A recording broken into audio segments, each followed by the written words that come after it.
Okay बच्चों, तो let's start. सो हम लोग एटॉमिक स्ट्रक्चर चैप्टर कर रहे थे। तो उस एटॉमिक स्ट्रक्चर में बोर्स मॉडल ऑलमोस्ट कंप्लीट हो चुका है, बस आखिरी हिस्सा थोड़ा सा बाकी है इसका। सो आज की क्लास में हम लोग क्या करने वाले हैं कि ये जो सिंगल इलेक्ट्रॉन सिस्टम होता है जिसका बोर ने अपने मॉडल में यूज़ किया, या ऐसे कह लें कि बोर ने सिंगल इलेक्ट्रॉन सिस्टम के लिए ही सारी बातें बताई। तो उस सिंगल इलेक्ट्रॉन सिस्टम की कुछ इम्पॉर्टेंट डेफिनीशंस हैं, तो वो डेफिनीशंस हम लोग ज़रा ध्यान से समझें, ठीक। और इनसे कुछ कुछ बहुत ही इम्पॉर्टेंट क्वेश्चंस बनते हैं, तो वो न्यूमेरिकल्स भी करेंगे, तो बहुत ही ईजी है। So let's start with the first term. पहला टर्म है ग्राउंड स्टेट। अब ये ग्राउंड स्टेट हम लोग ऑलरेडी पहले से ही समझते हैं। ग्राउंड स्टेट का मतलब हो जाता है लोएस्ट एनर्जी स्टेट, और इसका दूसरा मतलब हो जाता है कि this is the first orbit, और you can say n is equal to 1। So for ground state n is equal to 1, this is the lowest energy state for a single electron, atom और ion. ये तो ground state हो गया। अब जैसे ground state में अगर energy की बात करी जाए तो हम लोग ऑलरेडी पढ़ते हैं that total energy of a single electron system या आयन की बात करें तो वो हो जाता है -13.6 Z²/n² इलेक्ट्रॉन वोल्ट, या आप इसको इलेक्ट्रॉन वोल्ट पर एटम भी लिख सकते हैं, है ना। तो इसको कई बार इलेक्ट्रॉन वोल्ट पर एटम भी लिखा जा सकता है। तो ये इससे पता चलता है कि this is given for a single atom. So total energy का ये जो फॉर्मूला है सिंगल इलेक्ट्रॉन, एटम या आयन के लिए, -13.6 Z²/n² इलेक्ट्रॉन वोल्ट। अगर इसी फॉर्मूले की बात हम करें फॉर आवर ग्राउंड स्टेट, तो ग्राउंड स्टेट का अर्थ क्या हो गया भाई कि इस फॉर्मूले में जो n है, जिसको कि ऑर्बिट कहते हैं, उसको 1 से रिप्लेस कर देना है। तो when you replace it by 1, then the total energy becomes -13.6 Z²। अब ये जो टोटल एनर्जी है that is for the ground state और द फर्स्ट ऑर्बिट या लीस्ट एनर्जी स्टेट, कुछ भी कह लीजिए। अब अगर हम Z की वैल्यू चेंज करते जाएंगे तो अलग अलग एटम या आयन के लिए हमें ग्राउंड स्टेट का एनर्जी लेवल मिलता चला जाएगा। जैसे एक दो एग्जाम्पल कर लिए जाएं। जैसे कहा गया कि ग्राउंड स्टेट एनर्जी बताइए आप हाइड्रोजन एटम का। So for that Z is equal to 1, तो यहाँ पे Z को 1 रख देना है, तो अपने पास आंसर आ गया -13.6 इलेक्ट्रॉन वोल्ट। फिर ग्राउंड स्टेट एनर्जी पूछी गई हीलियम प्लस आयन की, तो उसके लिए Z को 2 रख देना है, तो Z को 2 रख दिए तो ये क्या हो गया -13.6 इंटू 2²। सो यहाँ से -54.4 electron volt, this is the second answer. Helium plus के लिए हो गया। यहाँ भी देखें कि हीलियम का एटॉमिक नंबर 2 हो जाता है, बट प्लस चार्ज लगा हुआ है तो अल्टीमेटली एक ही इलेक्ट्रॉन है। सिमिलरली अगर जैसे हीलियम प्लस के लिए निकाले, वैसे ही अगर लिथियम 2+ की बात करी जाए तो for that Z is equal to 3, और Z इक्वल टू 3 कर देंगे इस फॉर्मूले में, तो अपने पास यहाँ 3² आ जाना है। तो बहुत ईजी है, ये हो गया -122.4 electron volt. So with the help of this formula -13.6 Z², हम लोग ग्राउंड स्टेट का एनर्जी लेवल या एनर्जी बता सकते हैं किसी भी सिंगल इलेक्ट्रॉन सिस्टम के लिए। अब इसको आप चाहे तो इसको इस तरह से याद रख सकते हैं, नहीं तो ये तो आपको याद रहता ही है -13.6 Z²/n²। सो n की वैल्यू 1 रख दीजिए, और जो भी एटम हो या आयन हो उसका एटॉमिक नंबर रख दीजिए, तो you will get the total energy. So ये तो बातें हुई ग्राउंड स्टेट की।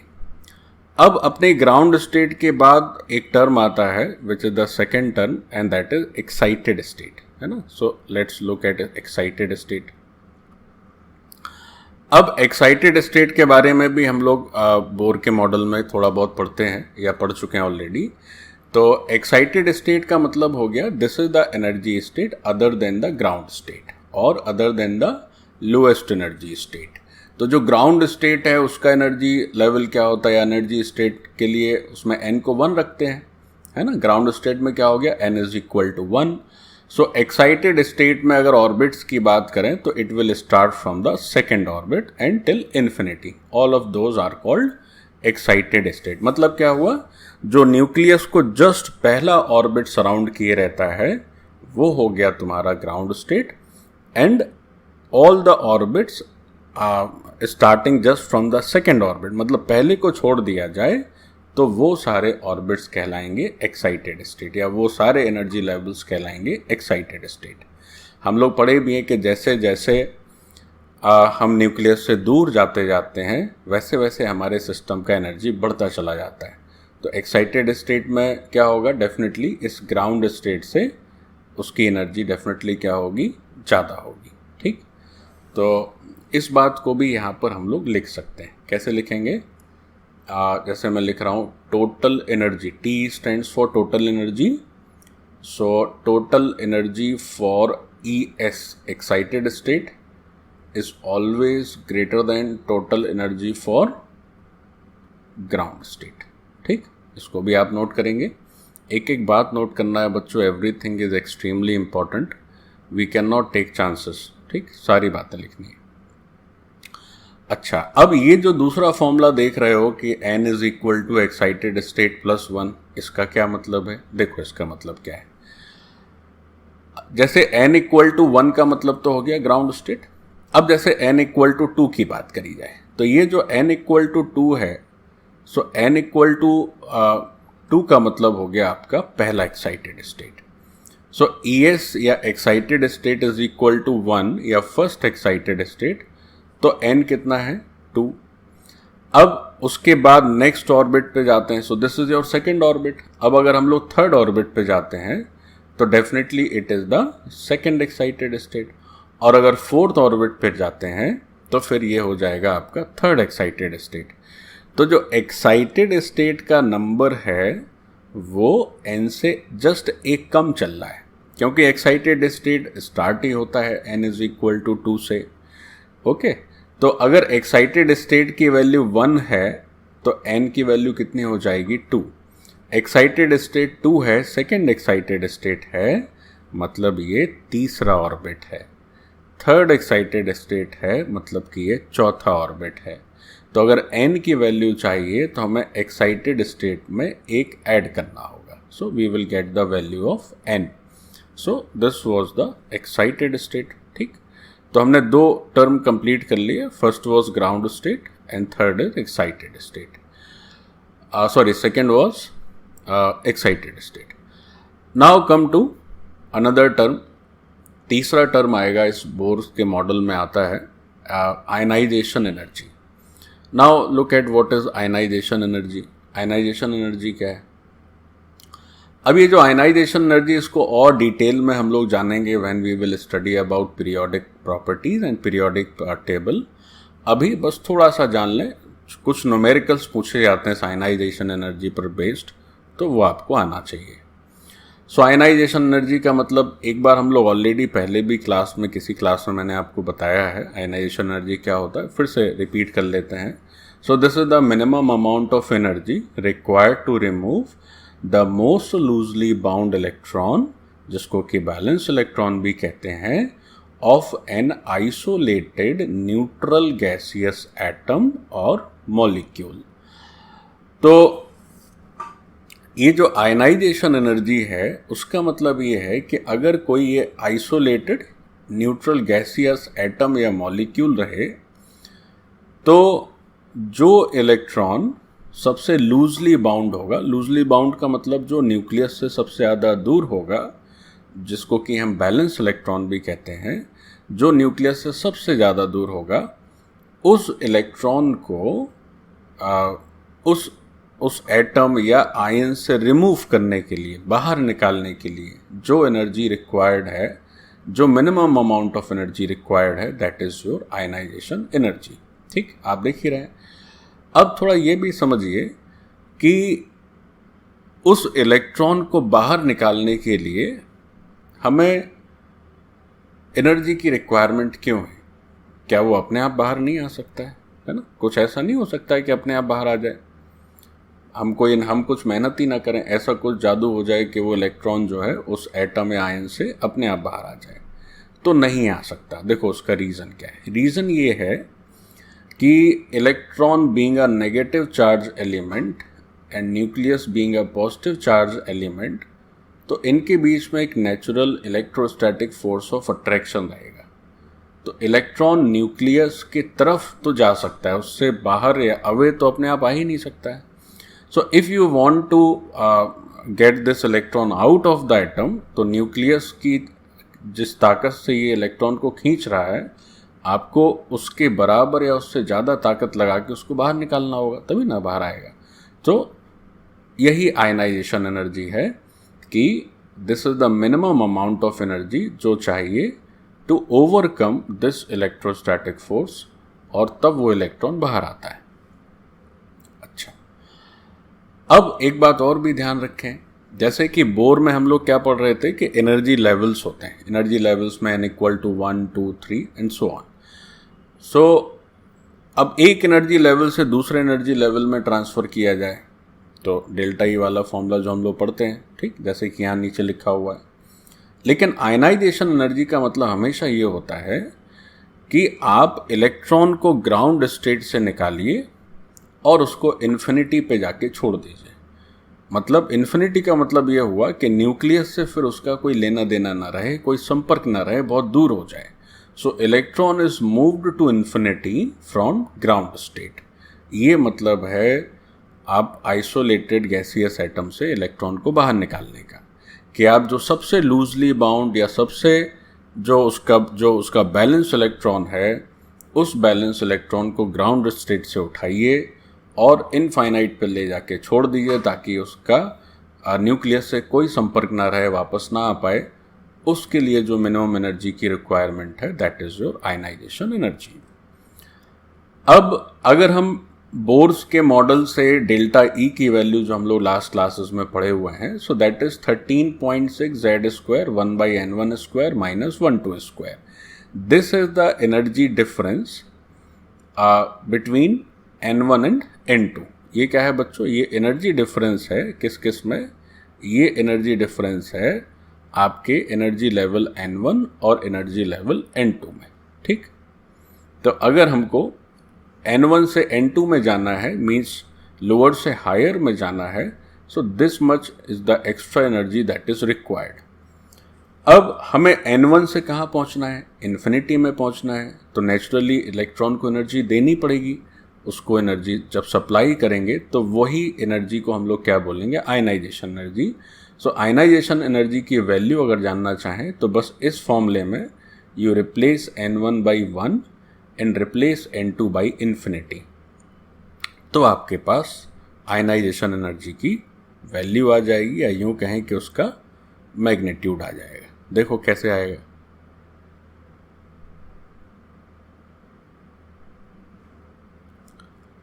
ओके, देखें सामने क्या दिख रहा है। अब ये जो फॉर्मूला हमने अप्लाई किया, तो हमने क्या किया उसमें कि n1 को रख दिया 1 और n2 को रख दिया इन्फिनिटी, ठीक। तो जो डेल्टा ई है वही आयनाइजेशन एनर्जी हो गया। तो उस आयनाइजेशन एनर्जी की वैल्यू कितनी हो जा रही है? 13.6 Z²। n1 को 1 रखा था और n2 को इन्फिनिटी रखा। अब भाई 1/इन्फिनिटी तो क्या हो जाता है? 0 वैल्यू ले लेता है। So this ionisation energy becomes 13.6 Z² electron volt. तो आपको ये बात याद रखनी है, कभी भी क्वेश्चन पूछा जाए कि भाई ये एटम है, सिंगल इलेक्ट्रॉन एटम है या सिंगल इलेक्ट्रॉन आयन है, इसका आयनाइजेशन एनर्जी आप बताइए, तो बस छोटा सा फॉर्मूला है 13.6 Z² and you will get the answer. ये यहाँ पर एक छोटा सा पिक्चर मैंने बना दिया है।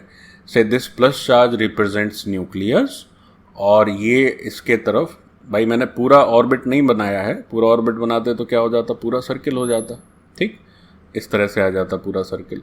तो मैंने एक रिप्रेजेंट कर दिया है, these blue colour lines represents orbit.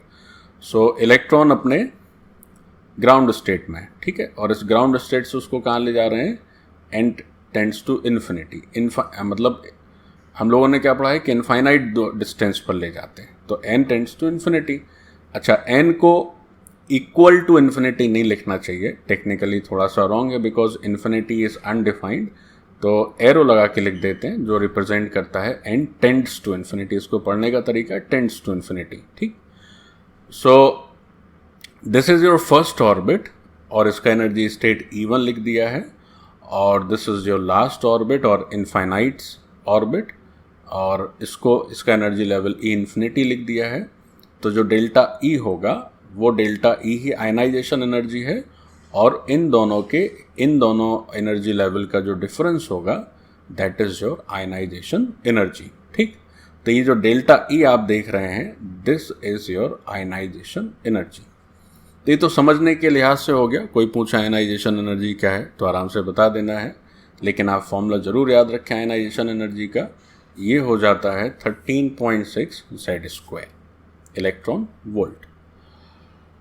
Okay, तो ये तो हो गया अपना आयनाइजेशन एनर्जी। अब आगे बढ़ते हैं।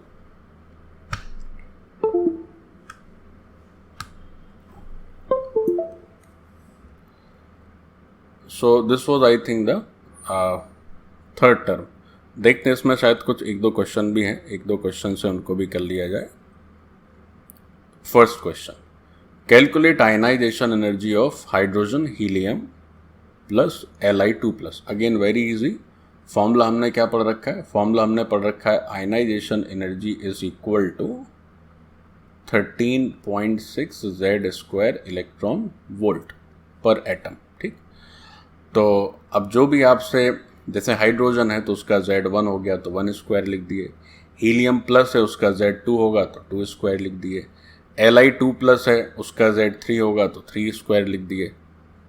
सो आपके पास सिंपल वैल्यूज आ जाएंगी आयनाइजेशन एनर्जी की। आप जिस भी एटम या आयन के लिए या किसी भी सिंगल इलेक्ट्रॉन सिस्टम के लिए आयनाइजेशन एनर्जी आपको लिखना हो तो you just remember that it is 13.6 Z²। अब आयनाइजेशन एनर्जी जो है बच्चों, उस आयनाइजेशन एनर्जी से ही मिलता जुलता एक और टर्म आता है which is called ionisation potential. Now sometimes in books this sentence is written that ionization energy is known as ionization potential, but ionization energy, ionization potential होता क्या है कि उसका मैग्नीट्यूड सेम होता है, बट चूंकि इट इज़ अ एनर्जी, तो ये एनर्जी है तो एनर्जी के यूनिट्स होंगे इलेक्ट्रॉन वोल्ट कह लें, जूल कह लें, कैलोरीज कह लें, और ये आयनाइजेशन पोटेंशियल एक पोटेंशियल है तो पोटेंशियल के यूनिट्स क्या हो जाते हैं? पोटेंशियल का यूनिट तो वोल्ट होता है। तो आयनाइजेशन एनर्जी, आयनाइजेशन पोटेंशियल दोनों में फ़र्क है। ये सेंटेंस टेक्निकली इनकरेक्ट है, बट ये मैंने हाईलाइट इसलिए कर दिया है कि you may find somewhere that ionisation energy is ionisation potential, potential is different and energy is different, ठीक, but magnitude of both of them are same. तो इसको लिख सकते हैं कि ये जो सेंटेंस है ये थोड़ा सा टेक्निकली इनकरेक्ट माना जाएगा। ऐसे मैं लिख रहा हूँ, आप भी नोट कर लेंगे। आपको जो जो बताया जा रहा है आपको ना बच्चों सारा कुछ नोट करना है line by line. You are not allowed to escape any word or any sentence. It would be very dangerous for you. हाँ, तो लिखेंगे भाई क्या करना था हमको, एक छोटा सा ये लिख लेंगे कि this statement is technically wrong. ठीक, तो कोई पूछा भैया रॉन्ग क्यों है, तो बता दोगे सर ये एनर्जी है, ये पोटेंशियल है। अभी आप आगे देखेंगे कि आयनाइजेशन एनर्जी का जो मैग्नीट्यूड है और जो आयनाइजेशन पोटेंशियल का मैग्नीट्यूड है वो दोनों सेम रहेंगे। से इसकी वैल्यू x है तो ये भी x ही आता है, बट ये x इलेक्ट्रॉन वोल्ट लिखा जाएगा तो इसको x वोल्ट लिखेंगे। ठीक है, देखें आगे हम लोग करते हैं क्या फ़र्क है दोनों में और क्या सिमिलरिटी है, लेट अस चेक। तो ionisation potential, let's start. Ionisation energy तो हो गया, अब आयनाइजेशन पोटेंशियल करते हैं। तो एक लाइन लिख सकते हैं कि अच्छा चलो जब इसको सॉल्व करके इसका फॉर्मूला देखेंगे तब वो कर लेंगे। अभी हम लोग पढ़ते हैं कि आयनाइजेशन पोटेंशियल क्या होता है। सो आयनाइजेशन पोटेंशियल का मतलब हो गया potential difference between ground state and infinity. Infinity मतलब n tends to infinity, ground state का मतलब n इज इक्वल टू 1, और इन्फिनिटी का मतलब हो गया n टेंड्स टू इन्फिनिटी। ठीक, n टेंड्स टू इन्फिनिटी। तो आयनाइजेशन एनर्जी में भी तो वही करते थे कि 1 से इन्फिनिटी तक जाना है तो कितनी एनर्जी देना है, और यहाँ भी क्या कर रहे हैं कि ये पोटेंशियल डिफरेंस है n इक्वल टू 1 और n इक्वल टू इन्फिनिटी के बीच में। अब एक टर्म आया भाई पोटेंशियल डिफरेंस, ये क्या चीज़ है? तो पोटेंशियल डिफरेंस तो चूँकि I suppose that you are a student of class means after 10th you are studying all these things, तो 10th में पोटेंशियल डिफरेंस तो हम लोग पढ़ते ही हैं क्या होता है, बट फिर भी मैं आपको थोड़ा समझाता हूँ पोटेंशियल डिफरेंस का मतलब क्या है। पहले थोड़ा आयनाइजेशन पोटेंशियल कर लेते हैं, फिर इसको भी समझाते हैं। तो when an electron moves from n equal to 1 to n tends to infinity, it moves across this potential difference. सबसे पहली बात क्या याद रखोगे? फर्स्ट स्टेटमेंट ये है कि आयनाइजेशन पोटेंशियल ग्राउंड स्टेट और n टेंड्स टू इन्फिनिटी इन दो एनर्जी स्टेट्स के बीच का पोटेंशियल डिफरेंस है, पहली बात। दूसरी बात, जब इलेक्ट्रॉन को आप n इक्वल टू 1 से n टेंड्स टू इन्फिनिटी पर ले जाते हैं तो उस इलेक्ट्रॉन को ये पोटेंशियल डिफरेंस क्रॉस करना पड़ता है। अच्छा, ये तो ये बात हो गई। अब पोटेंशियल डिफरेंस क्या है, इलेक्ट्रॉन से उसका क्या ताल्लुक है, अभी करते हैं। बस एक और इम्पॉर्टेंट बात, ये भी एक छोटा सा फिजिक्स का एक फॉर्मूला है कि work done by an external agent in moving a charge small q across a potential difference v। मतलब अगर हमारे पास एक छोटा सा चार्ज q है, या और प्रिसाइसली लिखेंगे तो इसको मूविंग अ पॉइंट चार्ज कर लीजिए, ठीक है, point charge. Work done by an external agent in moving a point charge q across a potential difference v। मतलब अगर हम एक चार्ज, छोटे से पॉइंट चार्ज q को पोटेंशियल डिफरेंस v में मूव करना चाहें तो हमें जो वर्क करना पड़ेगा that is w is equal to q into v, जहाँ पर क्या है q कूलम्स में लिखा जाता है, w जूल में लिखा जाता है और v वोल्ट में लिखा जाता है। अब ये जो v है वो v क्या है, v is the potential difference, है ना, पोटेंशियल डिफरेंस। तो पोटेंशियल डिफरेंस का मतलब क्या हुआ कि हमने जहाँ से स्टार्ट किया और जहाँ हम फाइनल पहुँचे उन दोनों पॉइंट्स के पोटेंशियल का difference. So this V is V final minus V initial। तो V initial इस आयनाइजेशन पोटेंशियल के रिस्पेक्ट में क्या है, n इज इक्वल टू 1, और V final क्या है, n टेंड्स टू इन्फिनिटी। मतलब हम 1 से इन्फिनिटी तक जा रहे हैं तो पोटेंशियल डिफरेंस क्या होगा, पहले एनर्जी लेवल का जो पोटेंशियल डिफरेंस है और जो आखिरी एनर्जी लेवल का पोटेंशियल डिफरेंस है, दोनों का डिफरेंस ही तुम्हारा पोटेंशियल डिफरेंस होगा। तो जब हम इलेक्ट्रॉन को n इक्वल टू 1 से n टेंड्स टू इन्फिनिटी पर बच्चों ले जाएंगे तो हमें वर्क डन करना होगा, वही वर्क डन की वैल्यू लिखी जाती है q इंटू वी। चलो भाई, एक तो ये बात हो गई। अब थोड़ा सा बस पोटेंशियल के बारे में भी समझ लेते हैं तो हमारी जो आयनाइजेशन पोटेंशियल की समझ है वो बहुत स्ट्रांग हो जाएगी। समझें जरा पोटेंशियल के बारे में 2 लाइन। कोई भी चार्ज हमने रखा capital Q, so this is a point charge, so let's see this is a point charge capital Q, this is a point charge capital Q, और इस कैपिटल Q से स्मॉल r डिस्टेंस पर एक point है A। अब इस Q charge के चलते इस पॉइंट A पर एक पोटेंशियल डेवलप हो जाता है। अब ये पोटेंशियल क्यों डेवलप होता है, this is a part of physics, ठीक है। तो when you will study about electrostatic in your class 12 syllabus तो डिटेल में आप करेंगे, वैसे आप 10th में डिटेल में पढ़ के आए हुए हैं ऑलरेडी। सो ये capital Q charge r distance पर एक पॉइंट A है जिस पर एक पोटेंशियल डेवलप कर देता है, उस पोटेंशियल की वैल्यू हो जाती है kq/r। यहाँ पर अगेन जो k है वो k है आपका 1/4 pi epsilon naught, और यू कैन से 9 × 10⁻⁹। this capital Q charge, this capital Q or point charge is in vacuum. ठीक, तो वैक्यूम में हम लोग के की वैल्यू 1/4 पाई एप्सिलॉन नॉट लेते हैं और ये 9 × 10⁹ आ जाता है. सो ये होता है आपका potential at any point A जो कि Q से कितना दूरी पर है, R दूरी पर है. अब बात को जरा ध्यान से समझिए. ये तो हुआ कैपिटल Q चार्ज के चलते इस पॉइंट ए का पोटेंशियल, पॉइंट ए पर पोटेंशियल.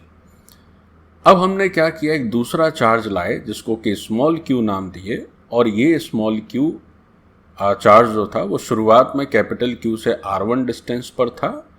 अब हम चाहते हैं कि इसको पॉइंट 1 से पॉइंट 2 तक ले जाना चाहते हैं. क्या करते हैं, पॉइंट 1 से पॉइंट 2 तक ले जाना चाहते हैं. यानी कि पहले इसकी डिस्टेंस R1 थी, अब डिस्टेंस हो गई R2. तो पॉइंट 1 से जब पॉइंट 2 तक ले जाएंगे तो जो वर्क डन होगा इन moving a charge Q from 1 to 2 वही हो जाएगा Q into potential difference of these 2 points. तो V final is V2 minus V1. हमने अभी क्या फॉर्मूला पढ़ा था, वर्क डन क्या होता है, Q इंटू V. V क्या हो जाता है, पोटेंशियल डिफरेंस. तो पोटेंशियल डिफरेंस का मतलब क्या हो गया, इस final potential minus initial potential. So this work done is equal to Q into V2 minus V1. So this is Q into KQ by R2 minus KQ by R1. तो ये बच्चों होता है एक चार्ज को एक पॉइंट से दूसरे पॉइंट तक ले जाने में किया गया work, Q into potential difference. ये बात सबको अच्छे से समझ में आ गई.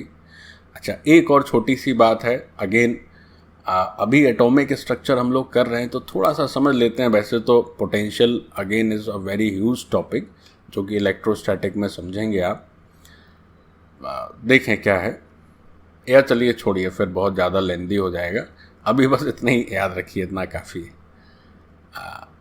अच्छा चलो एक बात और समझ लो. देखो, अगर हम कहें आपसे कि अच्छा इसको नोट कर लीजिए, मैं फिर से समझाता हूँ, एक दूसरे फ्रेश पेज में समझाता हूँ. इसको प्लीज़ नोट करेंगे, इसको प्लीज़ नोट करें सारा. So this is the potential due to a point charge. Sorry, potential at a point due to a point charge. वो तो ऊपर वाला हो गया, और ये हो गया वर्क डन वाली थ्योरी.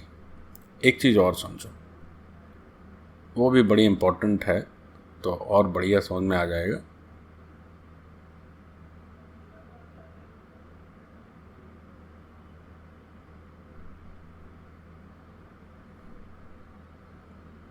अच्छा,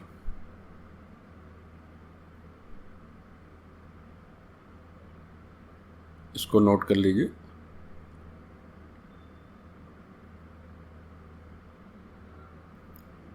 एक बात और समझिए बच्चों, जैसे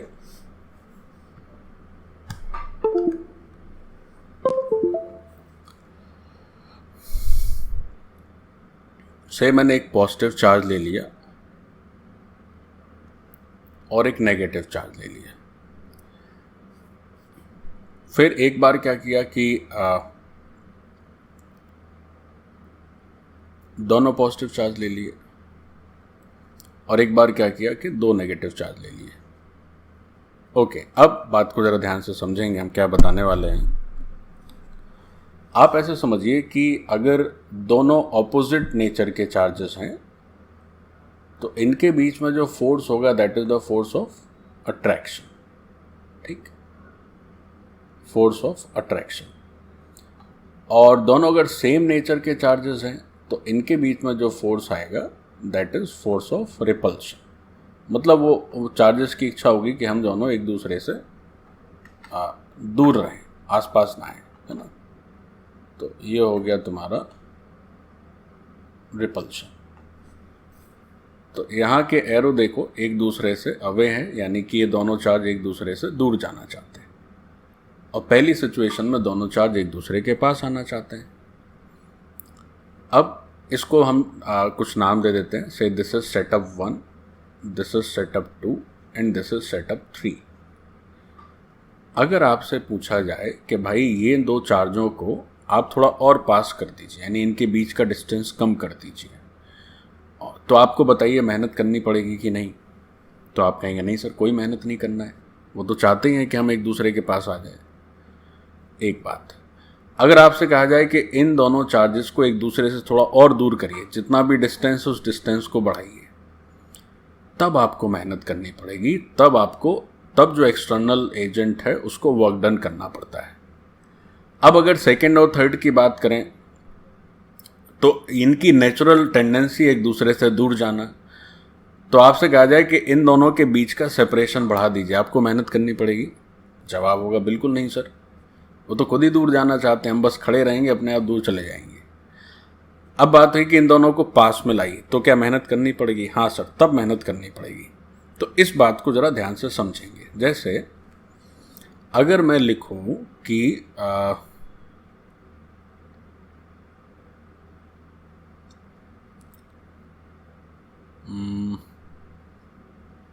ऐसे लिखते हैं, क्या करते हैं कि एक टेबल बना देते हैं। ठीक, देखिए मैं आपको क्या बताने जा रहा हूँ, ये बहुत इम्पोर्टेंट है।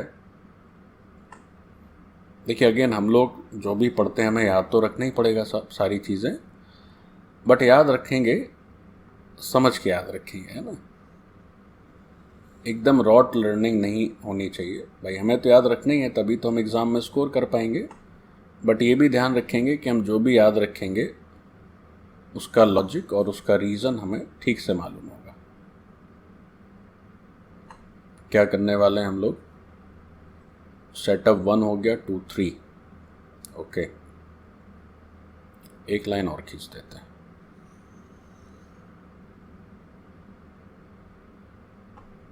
अब बढ़िया बन गया है।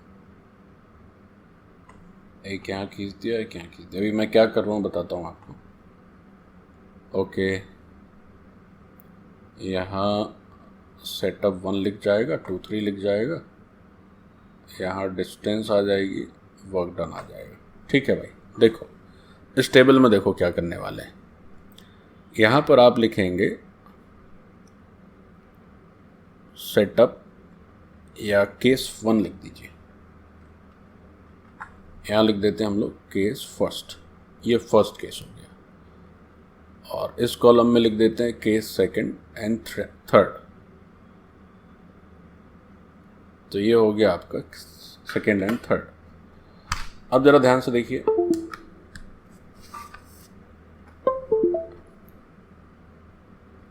यहां ऊपर मैं लिखता हूं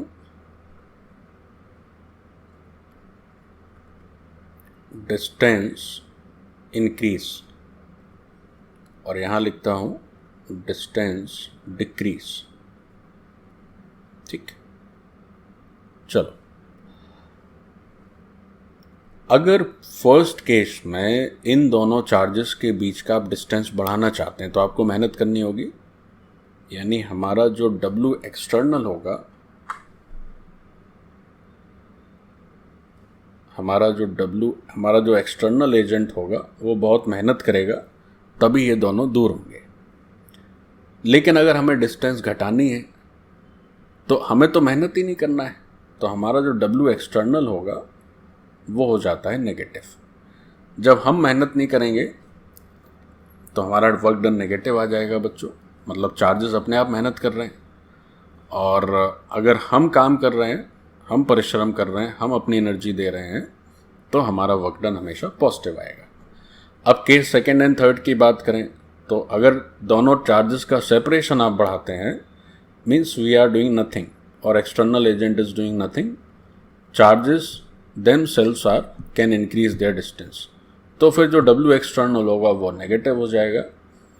और अगर हम सेकेंड और थर्ड केस में दोनों चार्जेस के सेपरेशन को घटा देते हैं, तो घटा देंगे तो हमें फिर वर्क डन करना पड़ेगा, हमें परिश्रम करना होगा, एनर्जी सप्लाई करनी होगी, मेहनत करनी होगी, तो हमारा वर्क डन कैसा आ जाएगा? पॉजिटिव। अब ये पॉजिटिव वर्क डन फिर भी समझ में आता है, नेगेटिव वर्क डन का मतलब क्या है? Again we will study when electrostatic करेंगे तब करेंगे, अभी बस थोड़ा सा जान लीजिए। चलो भाई, एटॉमिक स्ट्रक्चर पर वापस आ जाते हैं। ये तो वर्क डन का मतलब हो गया। ये मैंने क्यों बताया? इसलिए बताया है, देखो क्यों बताया। अभी हमने कहा कि भाई हमारा जो इलेक्ट्रॉन है,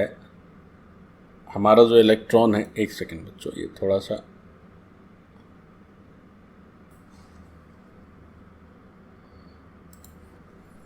ओके। अब जरा ये देखें कि मैंने आपको ये सब क्यों बताया, इतनी मेहनत की क्या आवश्यकता थी। बताया इसलिए क्योंकि हमने अभी समझा आयनाइजेशन एनर्जी में या आयनाइजेशन पोटेंशियल में कि हमारा जो न्यूक्लियस है उसके सबसे पास वाले ऑर्बिट से इन्फिनिटी पर हम ले जाना चाहते हैं अपने इलेक्ट्रॉन को, तो the energy supplied two electron, तो एनर्जी क्या सप्लाई करना रियली इम्पॉर्टेंट है या क्या ज़रूरी है?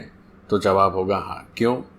क्योंकि ये जो इलेक्ट्रॉन है, this electron is a negative charge and this a positive charge nucleus, तो इन दोनों के बीच में एक नेचुरल फोर्स ऑफ अट्रैक्शन होगा।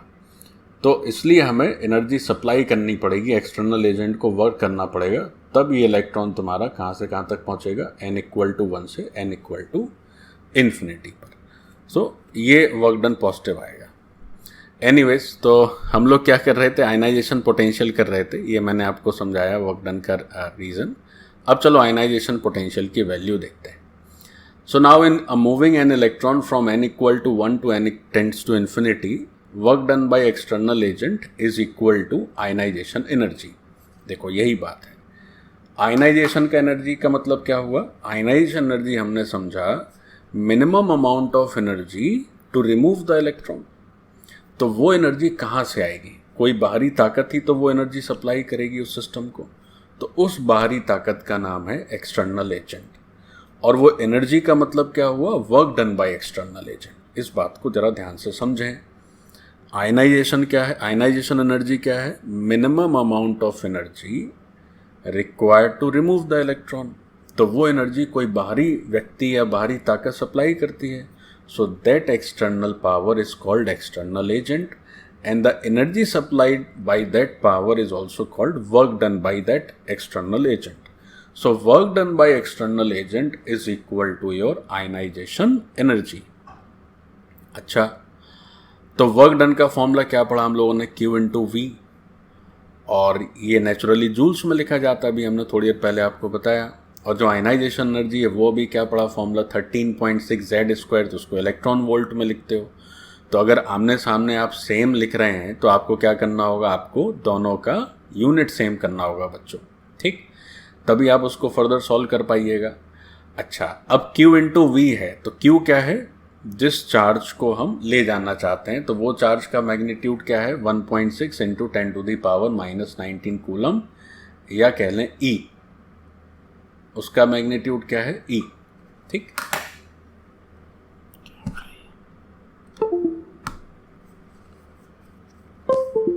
अच्छा, और उसके बाद आपका ये जो V है वो तो आयनाइजेशन पोटेंशियल है। n=1 से n=infinity तक जाने में जो पोटेंशियल डिफरेंस होता है उसको हम लोग आयनाइजेशन पोटेंशियल बोलते हैं। तो अब वैल्यूज़ रख देते हैं। Q की वैल्यू रख दी है 1.6 × 10⁻⁻19, और V तो V ही है, 13.6 Z²। इलेक्ट्रॉन वोल्ट था तो उसको जूल में कन्वर्ट करने के लिए 1.6 × 10⁻⁻19 से मल्टीप्लाई कर दिए। अब इसको करिए तो दोनों साइड से 1.6 × 10⁻⁻19 हो गया कैंसिल। तो जो V आया, या जिसको कि हम आयनाइजेशन पोटेंशियल कहते हैं, वो केवल कितना आया बच्चों? 13.6 Z² वोल्ट्स। कितना आया? 13.Z² volts. तो अब जरा ध्यान से देखो, आयनाइजेशन एनर्जी का फॉर्मूला 13.6 Z², आयनाइजेशन पोटेंशियल का फॉर्मूला 13.6 Z²। फ़र्क क्या है? फ़र्क है कि this is written in electron volt and this is written in volts. तो क्या अभी थोड़ी देर पहले हम बात कर रहे थे कि both are having the same magnitude, the difference is only of their units. Ionization potential being a potential, its value is in volts, and ionization energy, its value is in electron volt. तो ये basic difference है, केवल unit का difference है, rest everything is same. तो इस बात को हम लोग क्या करते हैं, थोड़ा सा लिख लेते हैं तो हमें ध्यान में रहेगा, है ना। सो नोट करेंगे बच्चों कि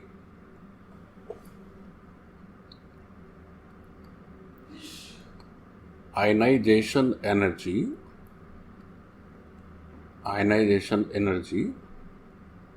and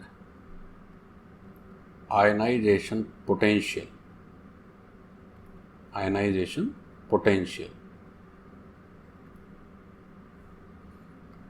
both have the same formula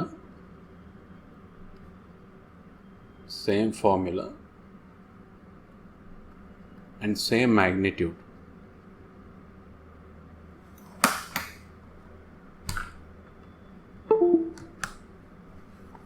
And same magnitude.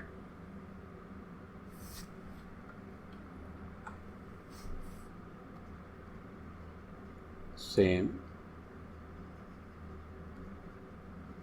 magnitude. और वो मैग्नीट्यूड कितना हो जाता है, वो हो जाता है 13.6 Z²। ठीक, लेकिन अपना जो यूनिट्स हो जाते हैं बस उनमें डिफरेंस है। तो यूनिट्स क्या है, अगर आयनाइजेशन एनर्जी है तो this is 13.6 Z² electron volt, और अगर ये आयनाइजेशन पोटेंशियल है so this is 13.6 Z² volts. ठीक है sir, only these two things are different. So ये हो गया आपका आयनाइजेशन एनर्जी और आयनाइजेशन पोटेंशियल। ठीक, तो इतना नोट करेंगे। अब इसके बाद हम आते हैं अपने न्यू टर्म पर। तो this is your fifth term which is excitation energy. ठीक, अब हम लोग आयनाइजेशन एनर्जी, आयनाइजेशन पोटेंशियल, इनसे अच्छी तरह से परिचित हो चुके हैं। तो अब हम पढ़ेंगे एक्साइटेशन एनर्जी। अब देखो भाई जरा ये एक्साइटेशन एनर्जी क्या है, लेट्स लुक एट इट।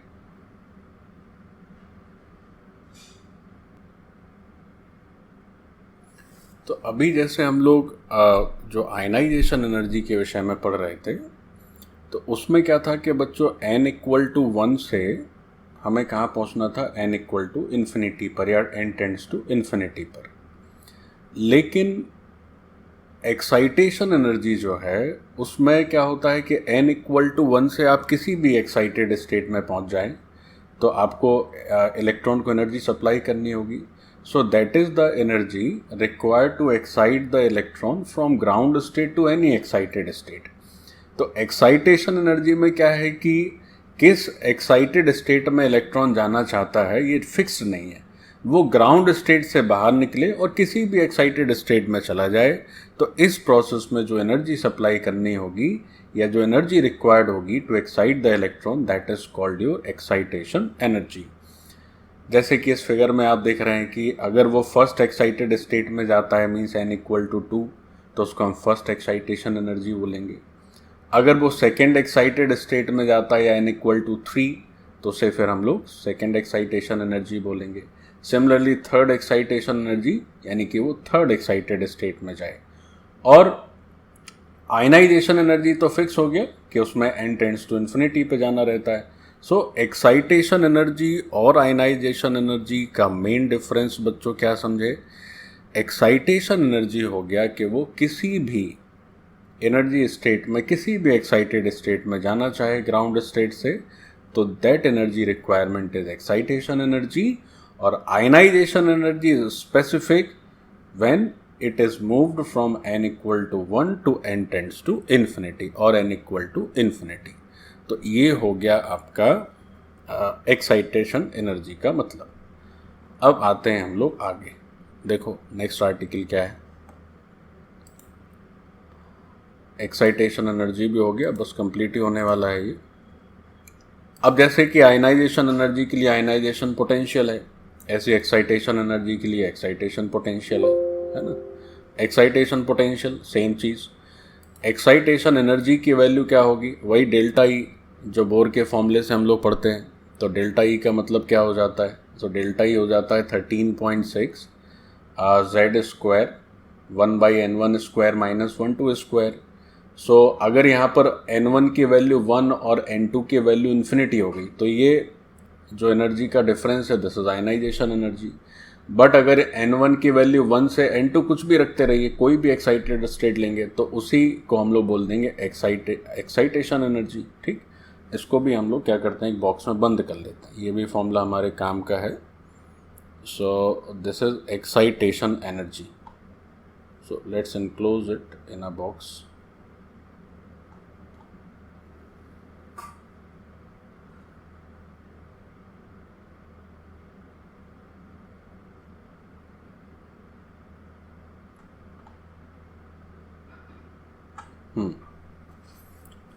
और अगर यही एक्साइटेशन पोटेंशियल की बात करी जाएगी तो सेम फॉर्मूला रहेगा, बस यूनिट्स में चेंज हो जाएगा। इलेक्ट्रॉन वोल्ट की जगह वी विल यूज वोल्ट्स।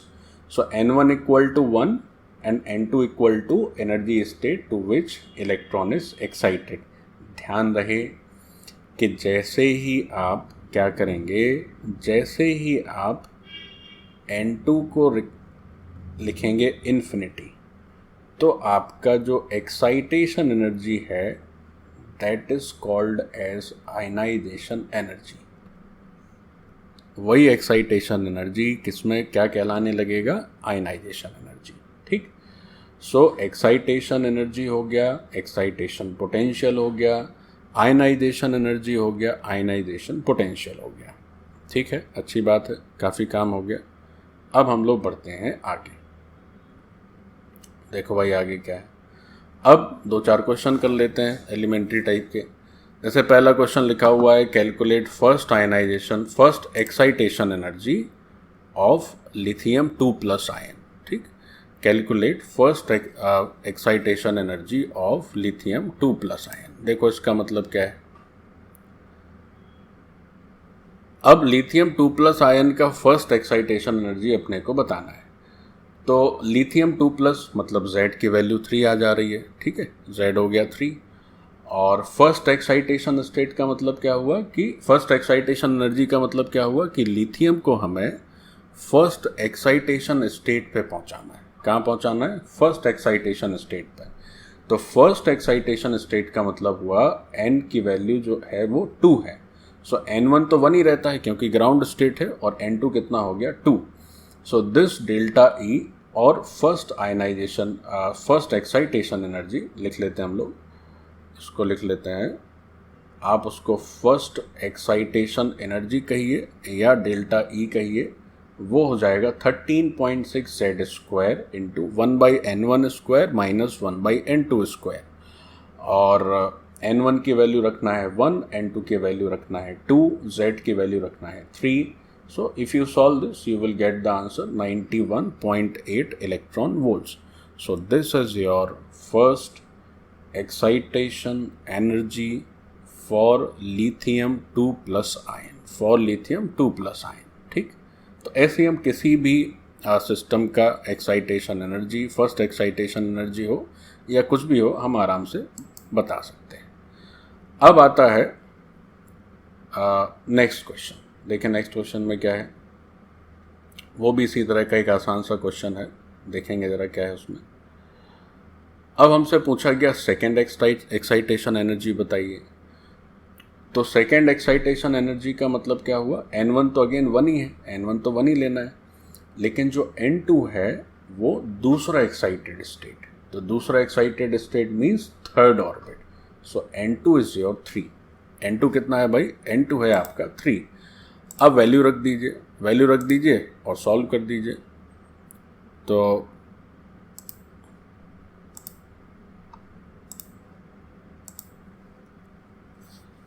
क्या हो जा रहा है, delta E again same formula 13.6 Z square 1/n1 square minus 1/n2 square. So put Z is equal to 2, helium के लिए 2 है, N1 तो 1 ही है और N2 की वैल्यू 3 हो जा रही है क्योंकि ये सेकेंड एक्साइटेड स्टेट है। So this is your second excitation energy. तो डेल्टा ई कहा जाए या इसको आप कह सकते हैं second excitation energy. So again solve कर लेंगे। 48.36 electron volt is your answer. Okay, एक दो और क्वेश्चन कर लेते हैं। देखो क्या लिखा है।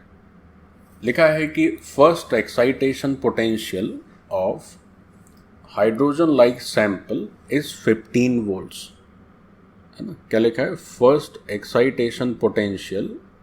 अब देखिए, एक्साइटेशन एनर्जी पढ़ रहे थे तो उसी से क्या हुआ, एक्साइटेशन पोटेंशियल आ गया। तो वो दिया है, फर्स्ट एक्साइटेशन पोटेंशियल दिया है 15 वोल्ट। ठीक है भाई, तो calculate ionization energy and second excitation potential of the sample. देखो कैसे करते हैं इसको।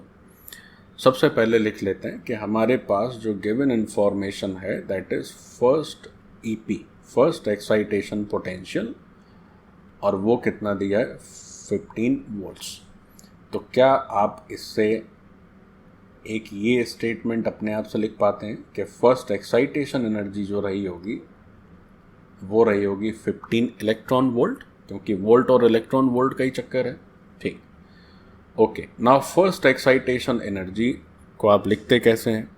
फर्स्ट एक्साइटेशन एनर्जी जो होगी उसको आप लिखेंगे 13.6 Z square into 1/1 square minus 1/2 square. N1 तो एक्साइटेशन एनर्जी कहें या आयनाइजेशन एनर्जी कहें, हमेशा 1 ही होता है, और यहाँ फर्स्ट एक्साइटेशन स्टेट होता है तो N2 की वैल्यू हो गई 2। So this is your first excitation energy. Okay, अब अगर आपको याद हो तो ये जो 13.6 जेड स्क्वायर है, यही क्या है, यही है अपना आयनाइजेशन एनर्जी। ठीक, सो अब बस हो गया काम। सो this is 15 electron volt here, and here this 13.6 z square is nothing but ionization energy, और ये हो गया 1/1 minus 1/4. This is also electron volt. Now you solve to get ionization energy as, इसको सॉल्व करेंगे तो हमारे पास जो वैल्यू आ जानी है वो हो जानी है 15 into 4/3. So this is 20 electron volts. So this 20 electron volts is your first answer for ionization energy. ठीक, this is your ionization energy. अब इसके बाद ionization energy हो गया। अब हमें क्या करना है भाई, सेकेंड एक्साइटेशन पोटेंशियल बताना है ना। तो देखो सेकेंड एक्साइटेशन पोटेंशियल कैसे बताया जाए। सेकेंड एक्साइटेशन पोटेंशियल देखते हैं।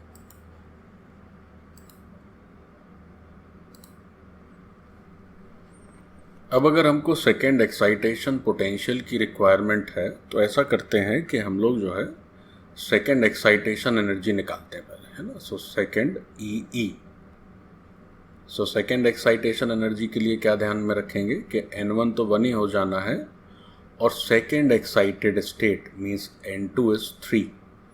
So this second excitation energy is equal to 13.6 z square 1/1 square minus 1/3 square.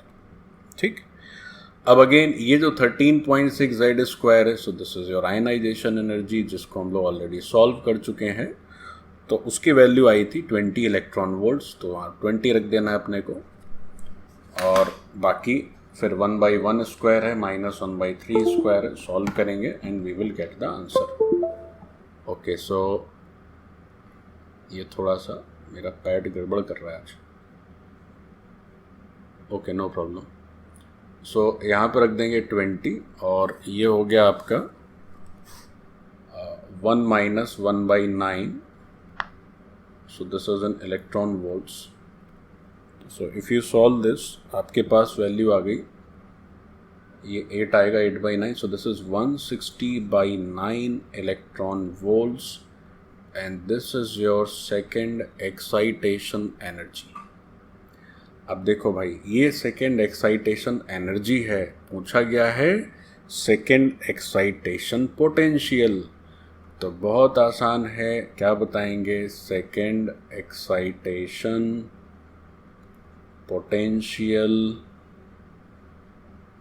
this will be same in magnitude but the unit is in volts. ठीक, तो ऐसा भी ऊपर वाला भी क्वेश्चन पूछा जा सकता था कि पूछते भाई चलो बताओ सेकेंड आयनाइजेशन एनर्जी, तो उसको भी हम एक आंसर मान लेते हैं. वैसे पूछा नहीं गया है but it can be asked. तो क्या समझे, इस क्वेश्चन को एक बार जरा फिर से एनालाइज कर लेते हैं. फिर से वापस आते हैं. क्वेश्चन में था कि हमारे पास फर्स्ट एक्साइटेशन पोटेंशियल गिवन था, अब हमें आयनाइजेशन एनर्जी बतानी थी और सेकेंड एक्साइटेशन पोटेंशियल बताना है.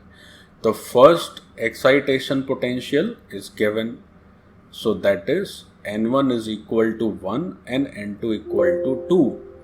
तो उसको यूज करके हमने क्या किया, आयनाइजेशन एनर्जी की वैल्यू बता दी जो कि 20 इलेक्ट्रॉन वोल्ट्स आ गया. अब आयनाइजेशन एनर्जी हाथ में आ गया है तो फिर हम लोग सेकेंड एक्साइटेशन एनर्जी बता दिए, और सेकेंड एक्साइटेशन एनर्जी जो आया उसी को वोल्ट में कर देंगे, सो that is your second excitation potential. ठीक, चलो एक और आखिरी क्वेश्चन करते हैं आज की क्लास का, then it will be finished. Question से पहले एक और चीज़ छूट गई है आपकी, उसको भी निपटा लेते हैं.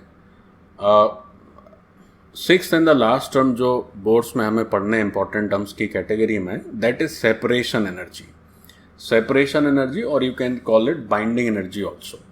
तो ये सेपरेशन और बाइंडिंग एनर्जी क्या हो गया, देखो ये थर्ड टाइप की एनर्जी है. First was ionization energy, second was excitation energy, और अब ये separation energy. So this is the energy required to separate the electron to infinity from any of the excited state. मतलब इस energy का जब formula delta E का जब formula लिखोगे तो अगर वो सेपरेशन एनर्जी है तो आपका अब N2 फिक्स है. N2 फिक्स है कि N2 कहाँ से, N2 की वैल्यू केवल और केवल इन्फिनिटी लेनी है, क्योंकि हमें कहाँ पहुँचना है, हाँ हमें पहुँचना है separate the electrons to infinity. Electron को कहाँ ले जाना है, इन्फिनिटी तक ले जाना है. सो इस डेल्टा ई के फॉर्मूले में N2 फिक्स हो गया. N1 के लिए भी ये ध्यान रखेंगे कि N1 को 1 नहीं रखना है. सेपरेशन एनर्जी बोला या बाइंडिंग एनर्जी बोला जाए तो इसका मतलब हो गया कि हम किसी भी एक्साइटेड स्टेट से इलेक्ट्रॉन को ले जाना चाहते हैं इन्फिनिटी पर. This is the energy required to separate the electron to infinity from any of the excited state. So N1 की वैल्यू जो है वो 2, 3, 4 एंड सो ऑन हम लोग ले सकते हैं. So delta E is 13.6 Z square 1 by N1 square minus 1 by infinity. 1 by infinity क्योंकि N2 तो फिक्स हो गया, तो 1 बाई इन्फिनिटी करने से ये 0 हो जाना है. So this delta E is called separation energy, और उस सेपरेशन एनर्जी की वैल्यू हो जाएगी 13.6 Z square by N square, जहाँ पर N क्या है, इसी N1 को हमने N लिख दिया है, और N रिप्रेजेंट करता है किसी भी एक्साइटेड स्टेट को. ध्यान रखना है सेपरेशन एनर्जी जब टर्म आएगा तब हम लोग N1 को 1 नहीं लेते हैं. तो अब मेरी समझ से एकदम क्लैरिटी हो गई है. First was ionization energy ground state से infinity, excitation energy ground state से किसी भी एक्साइटेड स्टेट पर जा सकते हैं. अगर उसमें एक्साइटेड स्टेट में N को इन्फिनिटी कर दिया जाएगा तो उसी एक्साइटेशन एनर्जी को आयनाइजेशन एनर्जी बोल दिया जाता है. सेपरेशन एनर्जी किसी भी एक्साइटेड स्टेट से इन्फिनिटी, यानी N1 की वैल्यू जो है वो 2 से स्टार्ट होगी. सो this is your separation energy. Okay, so separation energy कोई हम लोग बाइंडिंग एनर्जी भी कहते हैं, इस बात का भी ध्यान रखेंगे. Now come to the concluding question of this lecture. देखो भाई क्या है क्वेश्चन में लिखा है कि binding energy of a hydrogen like sample corresponding to second excited state is given by 13.5 electron volt. समझो भाई ध्यान से, सेकेंड एक्साइटेड स्टेट का मतलब क्या हुआ कि जो N1 है, अब वो तुम्हारा N1 है. सेकेंड एक्साइटेड स्टेट मतलब N1 की वैल्यू एक्साइटेड स्टेट से एक ज़्यादा आती है, तो जो N1 है दैट इज योर 3. और चूंकि सेपरेशन एनर्जी की बात करी जा रही है तो N2 को तो इन्फिनिटी लेना ही है. अच्छा, बाइंडिंग एनर्जी दी हुई है, कितनी है, 13.5. ठीक है भाई. So this binding energy is given as 13.5 electron volts. Okay, now we are using the formula delta E is equal to 13.6 Z square 1 by N1 square minus 1 by N2 square. ठीक, तो क्या रिजल्ट आया? सो this is happening 13.6 Z square और 1 by 9 minus 1 by infinity. तो 1 by infinity वाला part तो zero हो गया and this binding energy is given as 13.5 electron volt. ये भी बच्चों इलेक्ट्रॉन वोल्ट में ही होता है फॉर्मूला. अच्छा, अब ये जो 13.6 Z स्क्वायर है, इस 13 स्क्वायर की वैल्यू से Z स्क्वायर की वैल्यू भी बताई जा सकती है. तो मैं डायरेक्टली लिख दे रहा हूँ, Z square will be 13.5 divided by 13.6 into 9. सो अब जब इसको आप सॉल्व करेंगे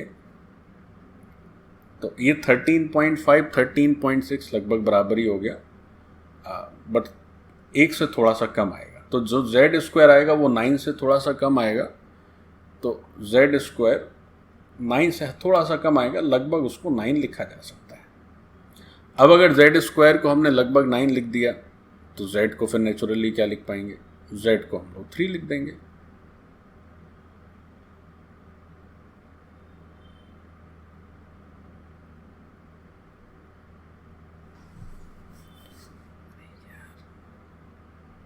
तो Z हो गया अपना √9 विच इज, ये अप्रॉक्सीमेट लिख लेते हैं, not exactly. So this is approximately 3.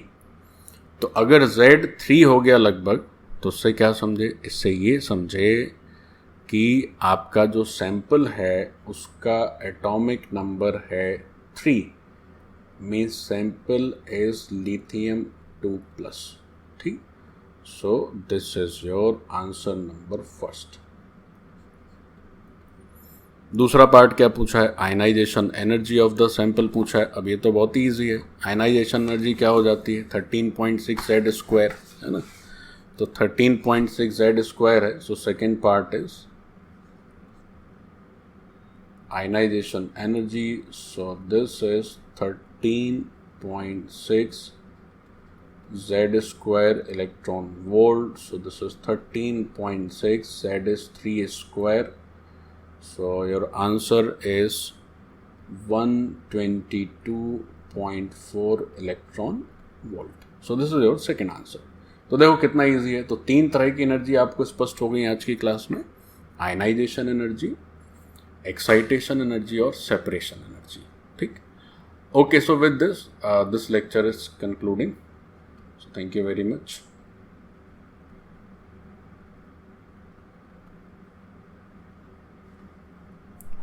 अब इस लेक्चर को फिनिश करने के बाद we will study about hydrogen spectrum.